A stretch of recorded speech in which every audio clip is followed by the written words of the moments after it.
Olá, eu sou Isaac Varzim, você está assistindo aqui o Revolução Colunista.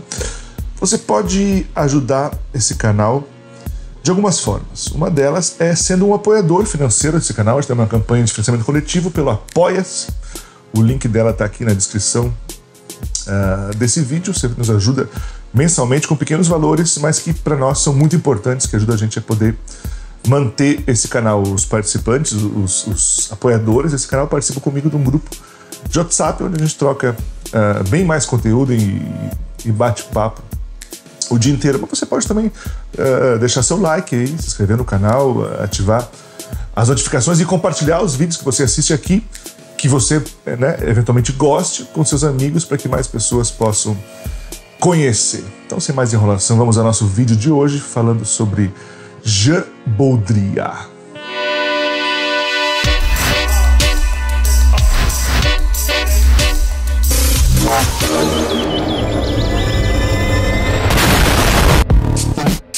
Você pode vestir a Revolução. Confira nossa coleção exclusiva de camisetas, uma parceria entre Revolução Colunista e a Corova. O link para a loja está na descrição deste vídeo. Mas a gente vai começar, na verdade, falando um pouco sobre Foucault. Foucault é um cara que tem outros vídeos aqui nesse canal, que a gente já falou sobre ele. Você pode dar uma procurada aí para assistir também.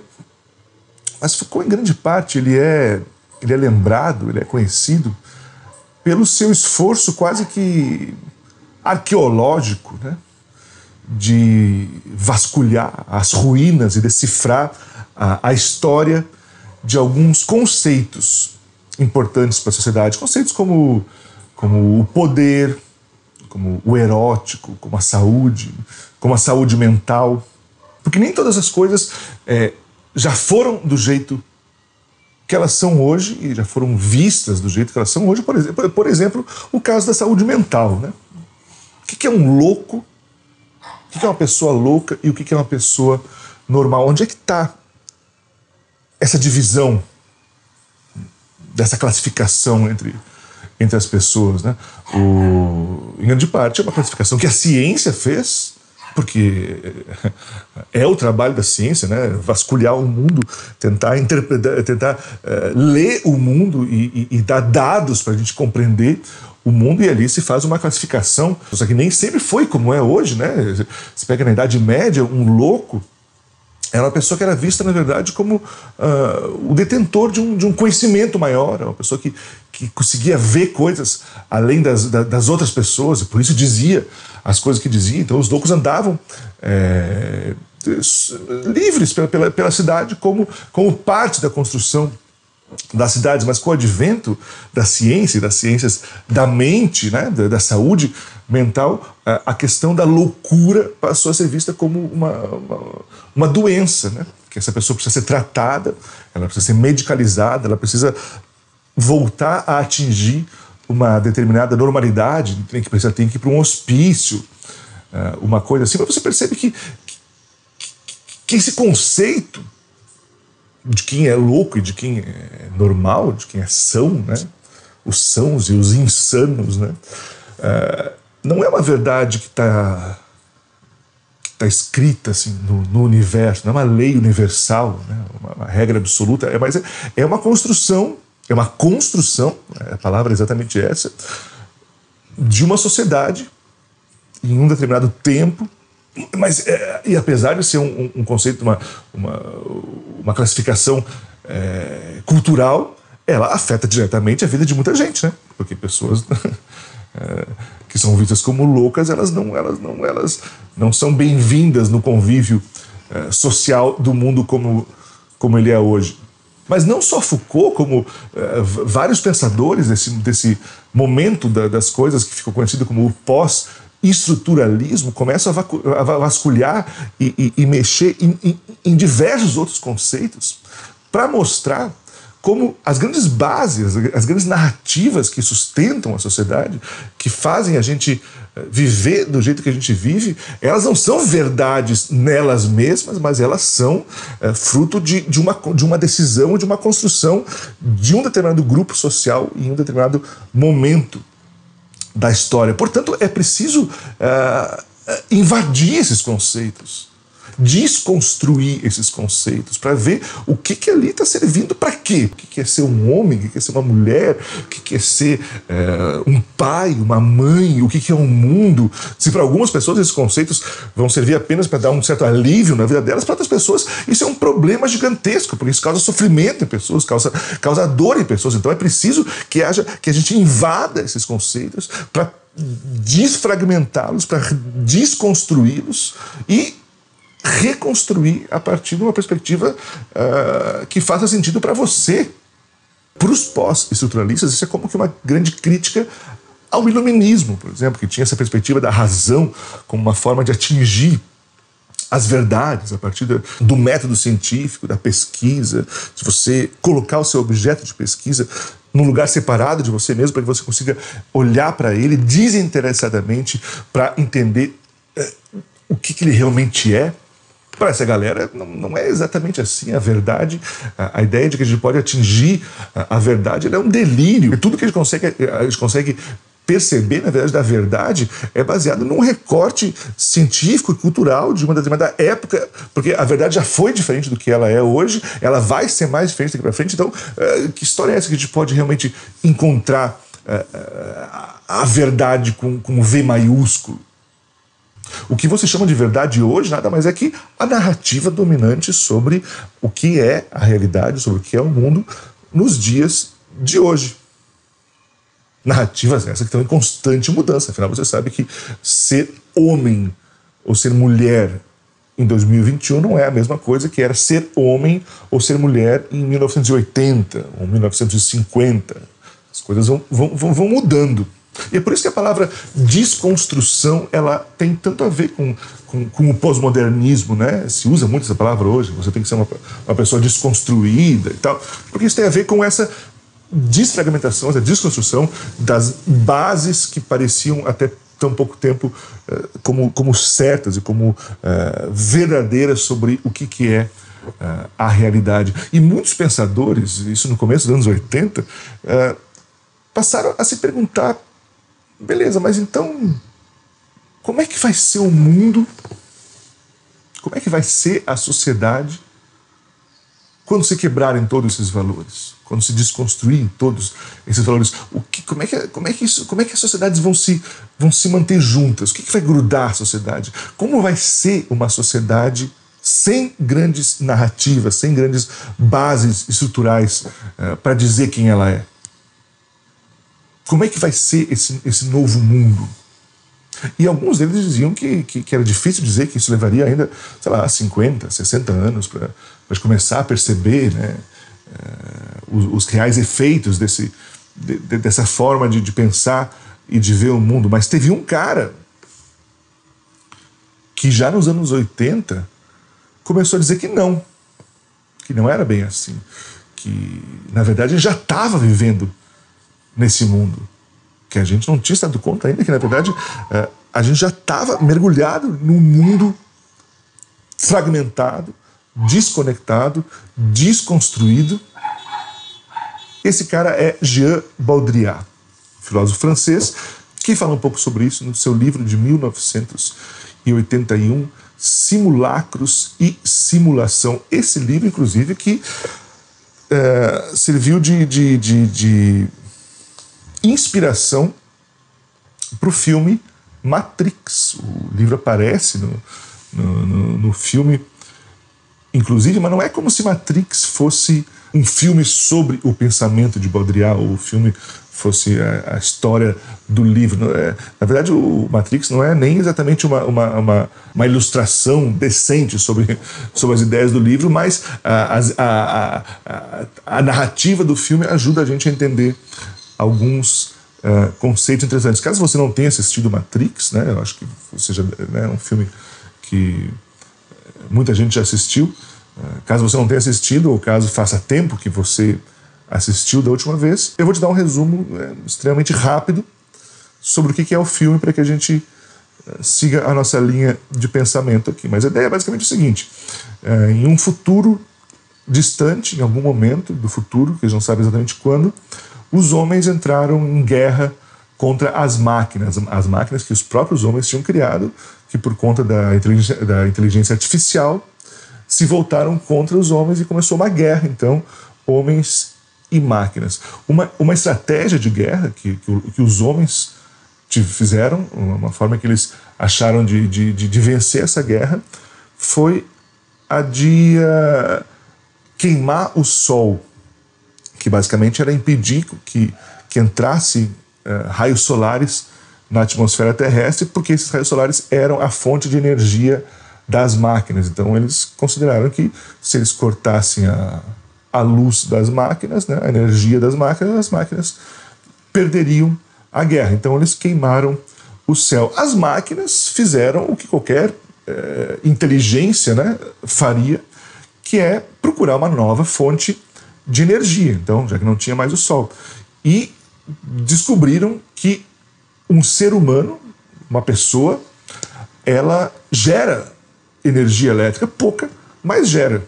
Então, eles passaram a plantar pessoas, a plantar seres humanos, né, em plantações gigantescas que se perde o olhar, você não consegue ver de tanta gente que está plantada nessas fazendas humanas, onde as máquinas criam pessoas para tirar delas a sua energia elétrica. Mas você pode imaginar que daria um certo trabalho você manter pessoas, milhões de pessoas presas, tentando sair, tentando escapar, enquanto é sugada a sua energia. Então, o que as máquinas fazem é que elas criam essas pessoas dentro de umas cápsulas com um líquido, sei lá, o que é aquele líquido, e todas as pessoas, elas estão, na verdade, conectadas através de um computador a uma simulação de realidade, onde lá elas vivem, onde lá elas estão vivendo como era o mundo no final dos anos 90, por ali, né? No final do século XX. Ali elas casam, elas trabalham, elas realizam, né, os objetivos delas, estão tocando a vida delas sem saber que, na verdade, aquela simulação não tinha absolutamente nada a ver com o mundo real. O mundo real, na verdade, estava lá do outro lado, onde elas eram, na verdade, simplesmente sugadas diariamente para manter vivas, essas sim, ativas e vivas, as máquinas, e não elas mesmas. E não é como se Baudrillard quisesse dizer também que a gente vive dentro de uma simulação de um computador, como em Matrix, né? Mas a primeira pergunta que surge aqui é a seguinte: o que é uma simulação?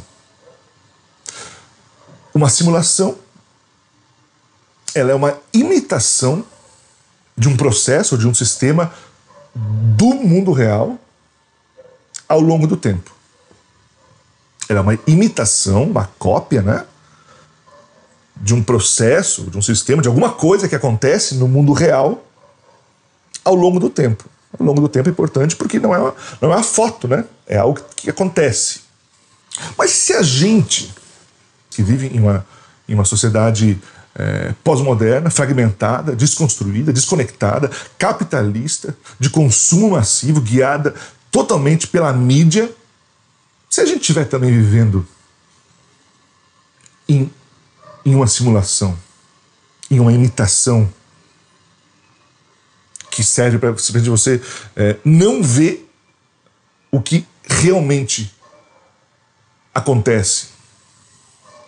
Se a gente está vivendo num mundo que a gente aceita como realidade para evitar de olhar para o mundo como ele realmente é. E se essa simulação que a gente vai vivendo, diferente de Matrix, ela não é feita por computador, ela não é feita por um software que é colocado na nossa cabeça, não, mas ela é construída por absolutamente todas as coisas que você olha ao seu redor, por tudo que você está vendo, tudo que você considera como real, não passa de, na verdade, uma simulação, de uma imitação, de um processo, de alguma coisa do mundo real ao longo do tempo. Mas uma cópia. E nessa sociedade pós-moderna, contemporânea, capitalista, de consumo em massa, guiada totalmente pela mídia, tudo que sobra para as pessoas terem como base, como ferramenta, como repertório para entenderem a realidade, para entender o que é o mundo, sejam símbolos, sinais, signos oferecidos pela mídia. Símbolos desses que já foram, em algum momento, um retrato, uma representação da realidade. Mas que aos poucos passaram a representar, na verdade, a realidade copiada pela mídia e que altera o mundo real, e que é copiada, e que altera, e que é alterada, e que altera, fazendo com que os símbolos que a gente vê ao nosso redor não tragam mais nada neles mesmos de informação sobre o real, mas apenas a cópia da cópia, a imitação da imitação, uma grande simulação.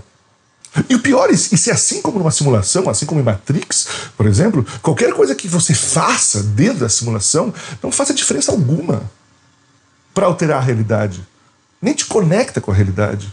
Se você está jogando GTA, por exemplo, e você está andando de carro, GTA é um jogo de videogame, para quem não é jovem como eu, aí, ligado em games, essas coisas, mas você está no GTA dirigindo o seu carro, e se você atravessa o sinal vermelho, ou você para esperar o sinal verde para dobrar, se você sai atropelando todo mundo, ou se você respeita as leis de trânsito, não muda em nada a realidade, porque aquilo é só uma simulação, aquilo é só uma imitação.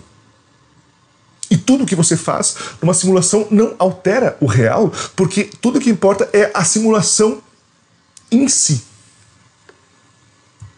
Tá meio complicado, tá viajando demais? Faz o seguinte, vamos dar um passo para trás e revisitar algumas coisas que a gente falou até agora. Dá uma respirada aí, tá?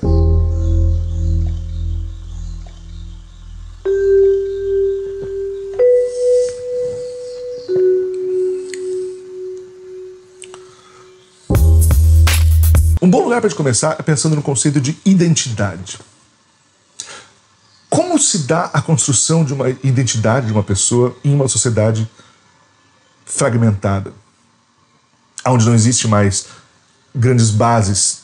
Eu sou evangélico, eu sou católico, eu sou homem, eu sou mulher, eu torço pro Flamengo, eu torço pro Corinthians, eu sou de esquerda, eu sou de direita, eu sou liberal, eu sou comunista, eu sou um advogado, eu sou um doutor, mesmo sem ter doutorado. Como é que você define quem você é quando você olha para o mundo e o mundo é um emaranhado de possibilidades e de ideias? Quais ferramentas, quais formas que esse mundo pós-moderno vai oferecer para as pessoas para que elas possam construir a sua própria personalidade?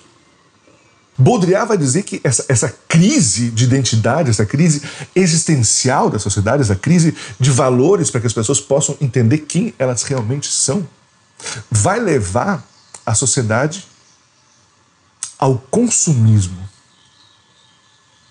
Porque, afinal, você sabe, hoje em dia, o que a pessoa compra é o que a pessoa é. Né? Você usa um tênis de tal marca porque esse tênis diz para as pessoas quais são seus valores, quem você é. Você usa o cabelo de um jeito, você usa uma camiseta de banda de rock, você vai fazer compra no supermercado e todos os produtos estão te dizendo quem você será ao utilizar aquele produto. A pasta de dente que vai fazer você ser mais sorridente, mais feliz. O iogurte que vai fazer você ir ao banheiro e liberar o seu intestino, e por isso você vai ser mais livre, mais leve. O banco que você tem a sua conta, porque aquele banco está preocupado com a sua família, com seus sonhos, com seus objetivos de vida, com o seu futuro. Pense nas coisas que as pessoas compram, as coisas que elas adquirem como símbolos da construção dessa árvore de Natal existencial de cada um. Porque o que é um símbolo? Quando você vê num papel escrito a letra C, a letra A, a letra S e a letra A, C-A-S-A, casa. Quando são só letras separadas, são só desenhos. Mas por algum motivo, em algum momento, elas se juntam e elas passam a significar alguma coisa. Ela se torna um símbolo, uma referência visual de algo que significa para além daquele símbolo, né? Uma casa é o lugar de carinho, de afeto, da família, de proteção, de aconchego. É um sonho da família de ter a sua própria casa. Ou é um lugar de violência, é um lugar de trauma, é um lugar onde você foi violentado. Tem milhares de significados naquele símbolo.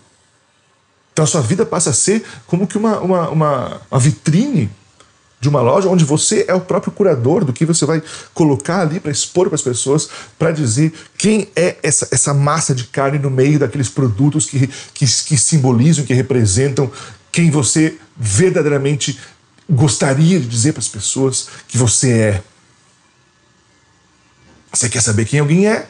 É só você olhar para essa coleção de símbolos que ela coloca orbitando ao redor da sua própria existência, e ali está, numa sociedade pós-moderna, a identidade daquela pessoa. E não é como se o pós-modernismo ele fosse automaticamente o gerador do consumismo. O consumismo foi a resposta do capitalismo a essa demanda, dessa crise existencial das pessoas por identidade. Ou o contrário, né?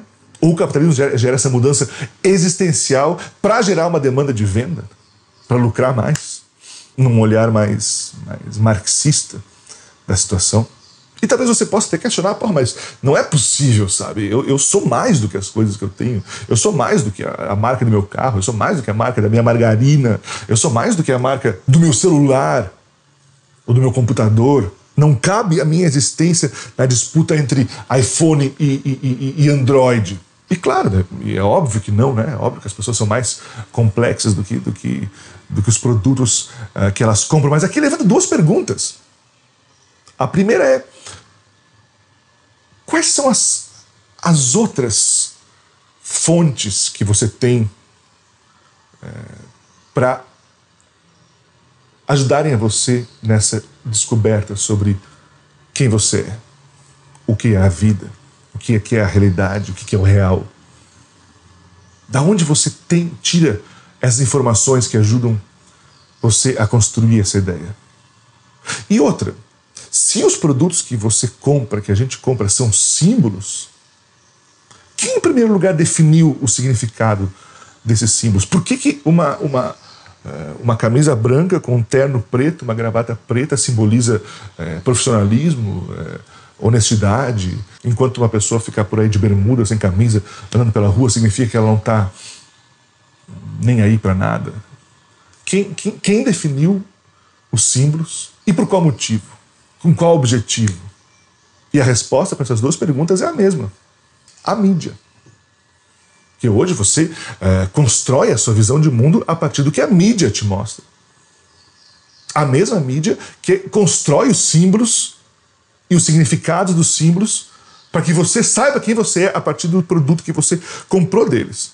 Porque a mídia te diz o que você deve comprar e depois te diz quem você é por conta daquilo que você comprou. Ou você não conhece ninguém, ou você mesmo nunca caiu nessa de comprar um dia um Crocs e achar maravilhoso, porque é super prático, é super confortável, é gostoso, é bom para usar em casa, para dar uma saidinha, para ir na praia, dá até para ir no shopping de Crocs, é um sapato maravilhoso, que serve para todas as coisas, mas daí você entra na internet e descobre que Crocs é motivo de piada, que as pessoas zoam de quem usa Crocs, e você não usa o seu Crocs, você esconde o seu Crocs, porque na verdade a mídia disse quem você é através desse produto que você adquiriu, e não você mesmo através do uso que você deu a ele. Veio de fora a resposta de quem você é por conta da sua relação com aquele objeto de consumo que você adquiriu.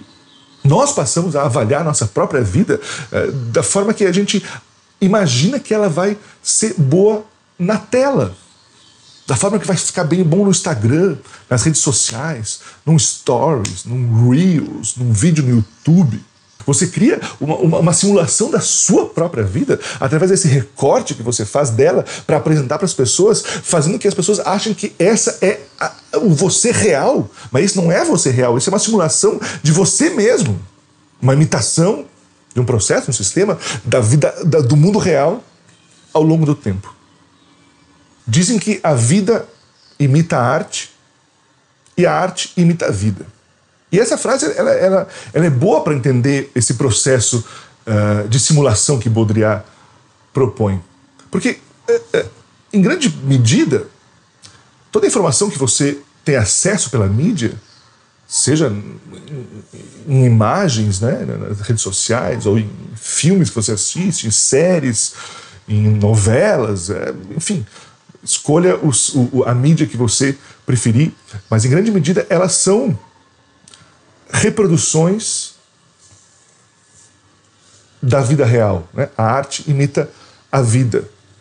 Os dramas que você assiste numa série, numa novela, eles reproduzem coisas da vida real, porém reproduzem coisas da vida real, reduzindo ao máximo a complexidade daquilo para servir aos fins que eles têm, sejam comerciais, sejam políticos, seja quais forem.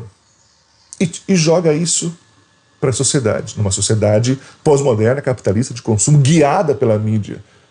E a realidade passa a imitar o que a mídia diz para elas que é a realidade. E se transforma. Se transforma para que a mídia novamente imite, reproduza, simule, e que a sociedade leia isso como o real, se transforme, para que haja uma cópia, de uma cópia, de uma cópia, de uma cópia, de uma cópia. Até que as pessoas se desconectem totalmente de qualquer coisa que ligue elas ao real. Tudo que sobrou foi esse grande suco de imitações, tudo que sobrou foi a simulação em si. Você pega, por exemplo, um casal, um homem e uma mulher, eles se conheceram pela internet, começam a trocar mensagens, estão há um tempo conversando, daqui a pouco a menina pede pro cara mandar uma foto dele para ela conhecer melhor o cara. Só que esse cara, ela tem 25 anos de idade e o cara tem 50. Ele tem noção de que ele não tem mais a idade, ele não é exatamente a pessoa que uma menina de 25 anos de idade está procurando na internet, né, para eventualmente um romance, né? Então o que ele faz é que ele manda para ela uma foto dele de quando ele tinha 25 anos de idade. A partir do momento que essa moça recebe essa foto, ela passa a viver dentro de uma simulação, de uma imitação do mundo real. Porque ela passa a conversar com esse cara todo dia, supondo que ele é um cara de 25 anos de idade. E aquilo passa a ser o real para ela. Da mesma forma que você, quando de manhã cedo abre o Twitter e vê uma notícia da Folha de São Paulo te dizendo o que está acontecendo no Brasil nesse momento, assim como aquela moça, a partir de uma peça de mídia que ela recebeu, ela construiu a realidade dela e considera que aquilo é a verdade.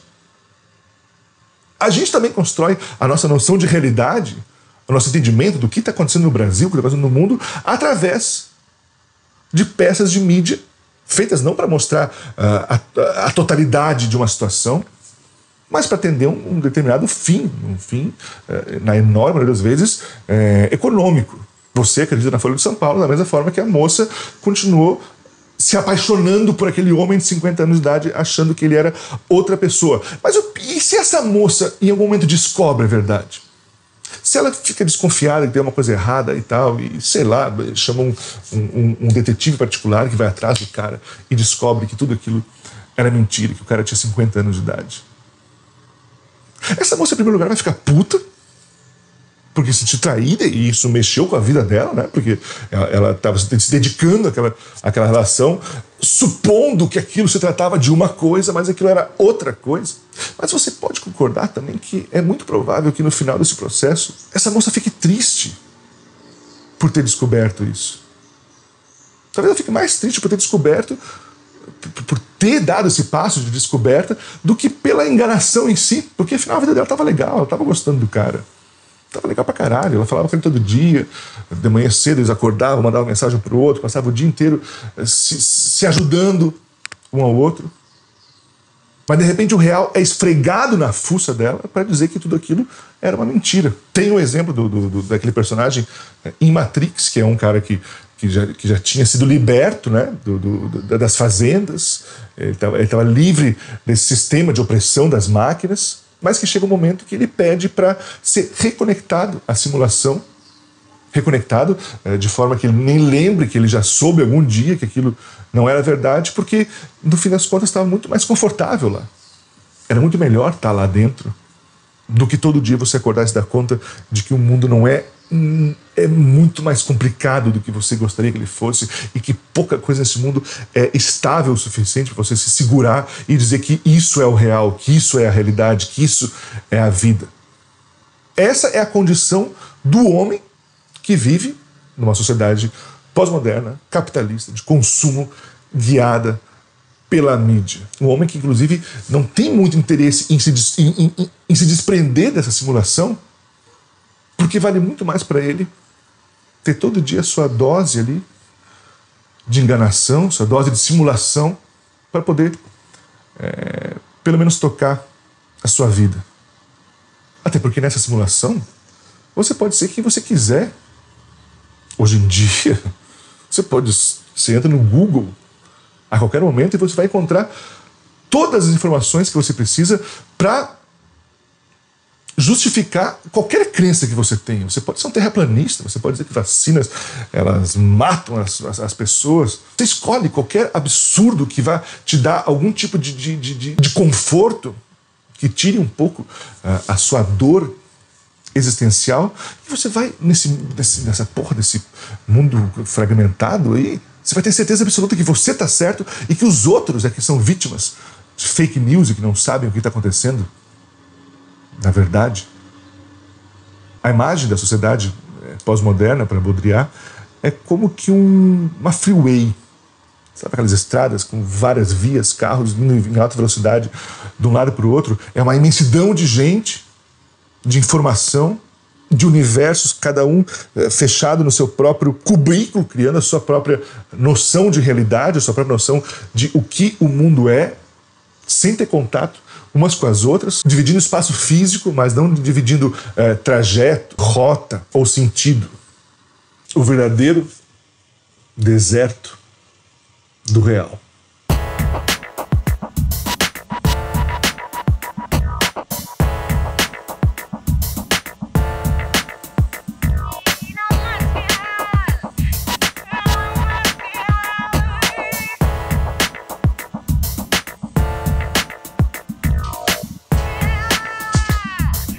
Um efusivo agradecimento aos apoiadores deste canal, que ajudam a manter esse projeto acontecendo.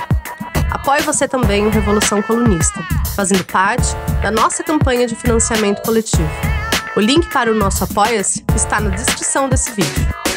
Não esqueça também de deixar o seu like, inscrever-se no canal, ativar as notificações, deixar seu comentário e, é claro, compartilhar esse vídeo com seus amigos para que mais pessoas possam assistir. Muito obrigado pela sua audiência e nos vemos no próximo vídeo.